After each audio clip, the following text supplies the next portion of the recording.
So mga tol, dinumog po si former 3 Division World Champion General Casimero sa boxing event ng Cuadro Alas Promotion sa SMX Convention Center. Present nga po dyan si Casimero mga tol at Rolando D. Dinumog po ng mga fans si Casimero matapos po nitong mamigay ng libreng t-shirts. Bukod dyan, may dalawang boxer din po si Casimero ang napalaban sa card na yan. Natalo po ang isang bata ni Cuadro Alas na si Aubrey Silot via majority decision dito kay RJ Ariel. Pero yung isang bata ni Casimero na si Ruel Compueste, panalo via unanimous decision dito kay Christian Tiburon. Lap trip naman po ang nangyari sa laban na yan.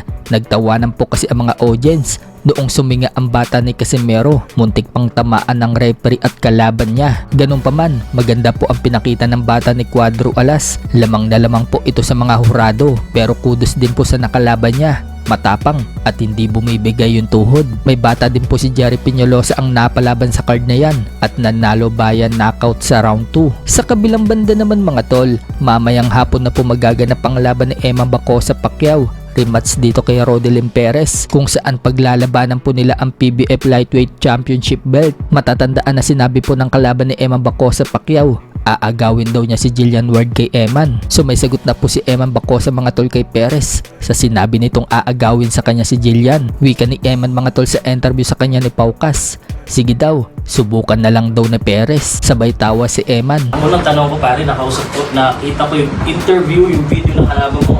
Akong gusto yata agawin si Jillian Ward eh. Sige.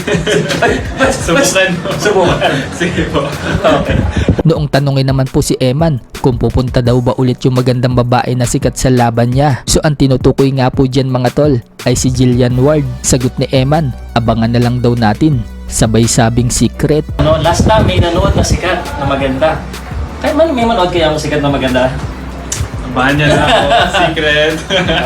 So base sa mga binitiwang salita ni Eman, mukhang pupunta na naman si Jillian Ward sa laban niya. Kaya malamang mga tol, marami po ang manunood mamaya sa laban ni Emma Bacosa Pacquiao dahil aabangan nila dyan sumulpot si Jillian Ward. Tiyak na magiging trending na naman po yan mga tol sa social media. Katulad sa naging huling laban ni Eman kung saan pumunta po si Jillian Ward sa Bohol at talagang trending po ang naging laban na yon dahil biglang sumulpot si Jillian. Sa iba pang balita mga tol, Torky Alalshik may sakit na cancer at tumor sa utak. Baka daw 2028 or 2029 makalimutan na daw niya yung sarili niyang pangalan. Kaya bago daw mangyari yan mga tol, gusto ni Torky Alalshik na magkaroon ng meeting sa pagitan ni Dana White, Nick Khan, Frank Warren, Eddie Hearn at iba pa para mag-usap-usap daw at maging maayos na para sa kapakanan ng boxing industry. Gusto ni Torky Alalshik na magkaisa ang lahat bago pa man mawala ang kanyang memorya at tuluyang makalimutan ang kanyang pangalan.